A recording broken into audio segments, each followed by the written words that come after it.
Nagphani tours and travels एनएफटीटी world लेकर आया है यूरोप टूर 2026 का शानदार अवसर। अब दुनिया के सबसे खूबसूरत देशों स्विट्जरलैंड, फ्रांस, इटली, जर्मनी और नीदरलैंड्स का आनंद उठाइए हमारे साथ। आपकी आस्था और स्वाद का पूरा ध्यान रखते हुए पूरे टूर में शुद्ध शाकाहारी एवं जैन भोजन की उत्कृष्ट व्यवस्था। आज ही अपने परिवार एवं मित्रों संग यात्रा बुक करें और यूरोप के सपनों को सच बनाएं। अभी कॉल करें महावीर जी एवं भूपेंद्र जी जैन को। सबसे पहले तो ये जानकारी मैं आप सभी को दूं कि पूर्व में अस्ताचेत गोलाकोट जी पचराई के ट्रस्ट का नाम श्री शांतिनाथ 84 दिगंबर जैन मंदिर ट्रस्ट था। गोलाकोट जी पचराई जी इसी ट्रस्ट के अंतर्गत बोलो इसी ट्रस्ट के अंतर्गत इन तीर्थों की देखरेख संभाल होती थी। पूर्व में पचराई की ओर तो लोगों का, समाज का थोड़ा ध्यान रहा, पर गोलाकोट के लिए उस समय अनदेखा ही किया गया। पचराई जी की स्थिति महाराज जी जो बताई गई पूर्व में यह थी कि पूरे 28 मंदिर ढके हुए थे, झाड़ झंकड़ खड़े थे। उस समय ब्रह्मचारी अड़गूलाल जी चौधरी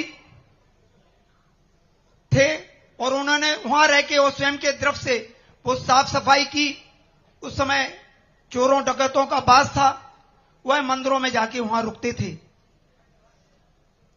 ऐसी स्थिति पचराई जी की रही। फिर ब्रह्मचारी चेतन लाल जी भी वहां रहे और उनको भी अचानक किसी ने ऊपर सामायिक के समय से गिरा दिया और कहना यह था कि वो ब्रह्मचारी जी गिर गए क्योंकि लोगों को वहां बहुत बड़ी असुविधा होती थी। पचराई जी में जो बावड़ी बनी हुई है वो कभी नहीं सूखी। सभी जगह गांव में पानी के कुएं सूख जाते थे, लोगों की उससे व्यवस्था बनती थी और अंदर जूते चप्पल पहन के बावड़ी के अंदर पानी पीने जाते थे। वो ब्रह्मचारी जी चेतन लाल जी रोकते थे कि भैया इससे अपसेप होता है, हमारा जूता चप्पल पहन के ना जाओ। तो लोगों को बड़ी उनसे दिक्कत होती थी, तो लगता था कि किसी ने उनके साथ क्या घटना की। आप महाराज जी थोड़ा सा गोलाकोट के विषय में जो लोग, महाराज जी गोलाकोट के विषय में पुराना इतिहास ये है कि उन बुजुर्गों के लिए आज हम बहुत आभार व्यक्त करना चाहते हैं कि जिन्होंने गोलाकोट तीर्थ क्षेत्र बचा के रखा। बताया जाता है कि साहू जी शांति प्रसाद जी ने पचराई जी पर कार्य कराया और गोलाकोट जी के लिए उन्होंने यह कहा कि यहां कोई व्यवस्था नहीं हो सकती है और इसी तरह का मंदिर में खनिया थाने में पूरा ऐसा ही ऐसा बनवा दूंगा। अगर आप समाज के सब लोग तैयार हो तो ये पूरा मैं खर्चा पूरा अपनी ओर से सब करेंगे, हम साहू ट्रस्ट की ओर से, और इसी तरह का जैसा प्राचीन मंदिर बना है ऐसे ही मंदिर वहां बना देंगे। पर समाज के लोग उस समय तैयार नहीं हुए, तो ये गोलाकोट तीर्थ क्षेत्र आज हमें उपलब्ध हुआ।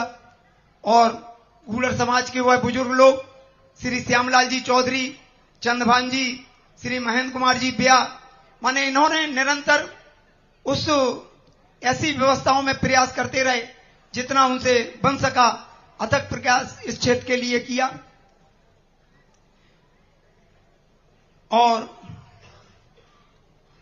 महाराज जी यहां गोलाकोट के विषय में पूरे में खंडर थे और वो खंडर अभी तक रहे।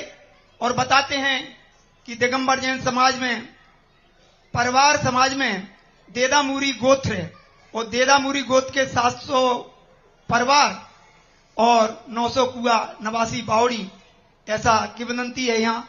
और गोलाकोट पचराई पूरी पहाड़ी है, सिमलार ढोंगा वगैरह है। यहाँ जैन समाज का इतना अस्तित्व रहा कि आज भी सिमलार वगैरह में खेतों में मूर्तियां निकल आती हैं। और इसके उपरांत गोलाकोट पचराई की ये स्थिति रही कि आवक जावक कोई नहीं थी। पूर्व में जब श्री हजारी लाल जी हमारे मंत्री जी थे यहाँ, तो हमारे गेंदालाल जी पुजारी की दुकान ही ऑफिस थी। वहां 10-10, 20-20 रुपए महीने भी उनके पूरे नहीं हो पाते थे कर्मचारियों की। ऐसी स्थिति में यह तीर्थ क्षेत्र थी। अब महाराज जी ये तो बहुत जानकारियां हैं तो मैं समय नहीं लेना चाहता, लेकिन मेरी जिज्ञासा ये है एक तो पचराई जी के विषय में। महाराज जी जब मैंने पचराई जी का कार्य करता रहा तो ऐसी मन में भावना रही, जो पचराई जी की पहाड़ी है मंदिर के पास में तालाब से लगी हुई, उस पहाड़ी पे मंदिर जी महाराज जी ऐसी भावना रही कि एक विशाल प्रतिमा 51 फुट 31 फुट इतनी खड़गासन प्रतिमा विराजमान हो। और मैं सोचता हूं कि निश्चित ही गोलाकोट की तो अभिलाषा मेरी पूर्ण हुई। गोलाकोट के लिए भी मैं ये सोचता था कि ये मंदिरों का यहाँ निर्माण हो, इतना कार्य चले, पर ये बिल्डिंगों का मैंने नहीं सोचा था कभी कि इतनी बिल्डिंगें यहाँ पर बनेंगी। तो गोलाकोट का तो हो चुका है, पचराई जी की ओर महाराज जी ध्यान दें, पर एक विशाल प्रतिमा वहां विराजमान हो जो दूर दूर से लोगों को दर्शनीय हो, ऐसी मेरी भावना है। अब महाराज जी मैं समझता हूं कि आपको यहां लाने में शायद मेरा प्रयास ज्यादा रहा,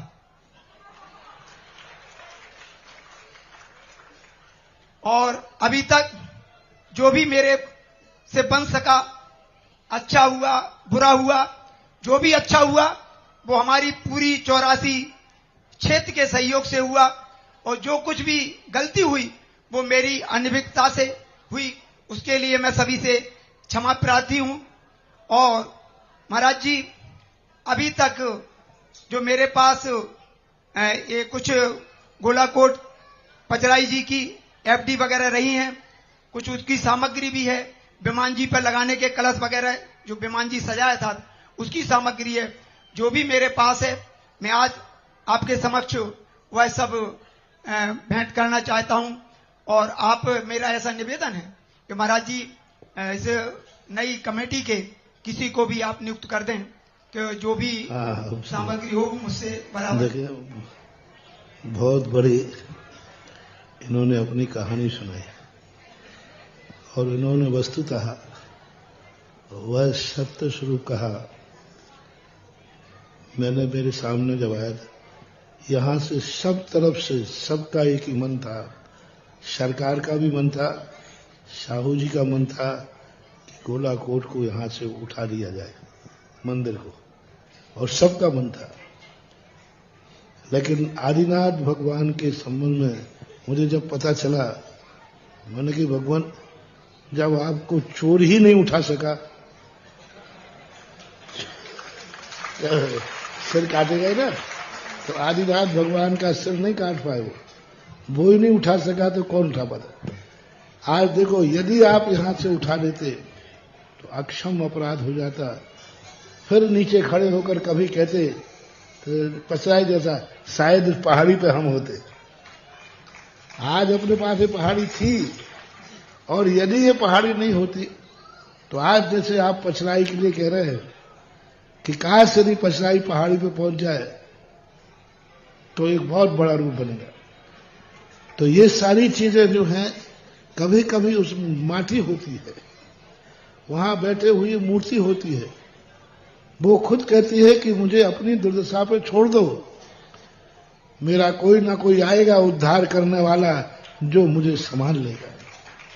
आज उस समय उठा लेते तो अपन यहां आने का भी साहस नहीं कर पाते, सब लोगों ने मिलकर रोका। और आज पचराई की जो तुमने बात कही, तुमने मेरे अंदर की बात को कहना चाहिए प्रकट किया। मैं जब भी शौच के लिए जाता था पचराई में, बस उसी पहाड़ी को देखता रहता, काश ये पहाड़ी हमारी हो जाए। और यदि वो पहाड़ी अपनी हो गई, सबसे बड़ा बाधक कारण है वो, क्योंकि पहाड़ पचराई के पीछे तालाब है। वास्तु के अनुसार उसमें इतने दोष हैं कि उनको करने के लिए बहुत बहुत मेहनत। और यदि वो पहाड़ी मिल जाती है तो कुछ नहीं करना, अपने आप सारे दोष हट जाएंगे। और इन्होंने कहा कि मेरे लाने का ये कहा, बहुत सबसे बड़ा यहां संघर्ष का मूल नेता है कर्णधार, मानो ये कर्णधार पक्का।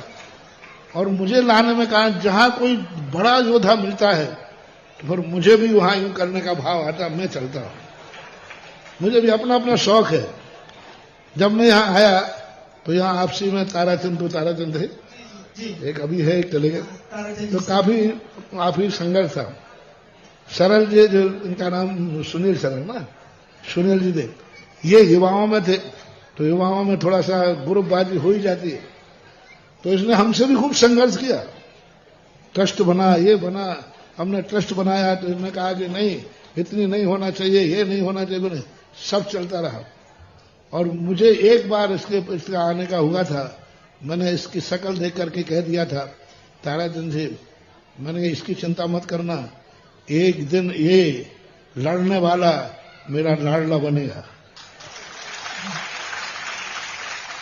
और जो भावना है उस भावना, क्योंकि उनको एक ही विश्वास था, एक ही मन में संदेह था कि जो कुछ हो रहा है महाराज जी हैं चले जाएंगे, महाराज जी हैं चले जाएंगे, 4 दिन अंत में जाकर के सब तितर हो जाएगा। अब उसे ये मालूम नहीं था कि ये विद्यासागर का चेला है, चला भली जाता है लेकिन खूंटा गाड़ के जाता है। मैं किसी भी क्षेत्र से भला चले जाता हूं, लेकिन वो क्षेत्र हमारे अंदर से नहीं जाता। हम क्षेत्र से चले जाते हैं लेकिन क्षेत्र मेरे अंदर से नहीं जाता। कितने क्षेत्र जान जा, और आज इनकी खुशी से देखो, आज ये खुद सबसे ज्यादा विरोध में थे। आज खुद मैंने नहीं कहा, एफडी की नहीं, आज इनको देखकर इतने खुश हैं, इतने खुश हैं ये कि आज हमारा गोलाकोट इतनी ऊंचाइयों पहुंच जगह। इन्होंने खुद कहा हम पूरी 84 वाले 100 साल भी लगा देते तो ये विकास नहीं कर पाते जो आज हुआ। उसका परिणाम है कि अपने पास जो भी इनके पास कागजात हैं वो यहां सौंपने आए हैं। कमेटी है, अध्यक्ष जी हैं, मंत्री जी हैं, सब कमेटी है। यह कमेटी इनसे बैठ करके, इनके पास बहुत इतिहास है, जो भी कागजात वगैरह हों इनके साथ उनको लेकर के और इस कार्य के लिए करें। मेरा बहुत अच्छा है। मैं तो यही चाहता हूं सब में मतभेद खत्म हो और अपन एक मिलकर के सारे तीर्थ क्षेत्र को उठाएं। सब एक मिलो, ना तेरा पंथी, ना 20 पंथी, ना सोनगढ़ी, ना रत्नगढ़ी, ना लोहगढ़ी। मंदिरों के नाम पर, तीर्थ क्षेत्रों के नाम पर मात्र हमारा एक है कि हम जैनम जयतु। ये सब अंदर की बातें चलती रहती है। मुझे भी खुशी है कि आज तो भी थोड़ा विकल्प था, जो भी अन्न था, आज वो भी अपने आप हमारे कमरे में आए थे। गूडर गए ना, वहां भी चर्चा हुई थी। तो हमने क्यों ना इतना अच्छा कार्यक्रम सारी समाज के बीच में, सारे भारत के बीच में लगा जाए कि गोलाकोट का अतिशय देखो कि आज के समय गोलाकोट सारे विकल्पों से मुक्त होकर के एक झंडे में था, एक झंडे में है और आगे के लिए आज घोषणा हो रही गोलाकोट एक झंडे में रहेगा। और पचराई की जो भावना आपने व्यक्त की, आपको ही मैं संयोजक बनाता हूं पहाड़ी का। पहाड़ी आप अपने पहाड़ी के लिए जो वो आप करा दो, निर्माण करने के लिए आप चिंता मत करना, बाकी तो हम कर देंगे। हम यहां नहीं रहेंगे तो भी कर लेंगे, लेकिन पहाड़ी चाहिए अपने पास। यदि पचराई की पहाड़ी आ जाती है तो पचराई की जो ऊंचाइयां जाएंगी, जो ऊंचाई पे जाएगा पचराई, सारा जगत देखते रह जाएगी। यदि वो पीछे तालाब के पीछे वाली जो पहाड़ी है, यदि वो पहाड़ी का रूप बनता है तो बहुत बड़ी चीज करेगी। लगो कुछ, करो कुछ, पीछे से हम धक्का देंगे, धक्का नहीं आशीर्वाद देंगे हम आज। लेकिन वो पहाड़ी पचराई के लिए मिलती है तो मेरा दोनों हाथ से आशीर्वाद है, जैसे बने तैसे जो आपको हो। और अपने जैन साहब ऐसे हैं, फाइल आप आगे बढ़ाओ, यहां से तुम बढ़ा दो आगे के लिए। वो जैन साहब भी तैयार है और हम भी तैयार हैं। सिर्फ खनिया धाने से, खनी धान आता ना, खनिया धाने परिसर से आप फाइल को तैयार करा दो, शिवपुरी से करा दो, दिल्ली की बात और भोपाल की बात हम लोगों पे छोड़ दो। बहुत अच्छा। जैन साहब आ जाए और डॉक्टर साहब आ जाए।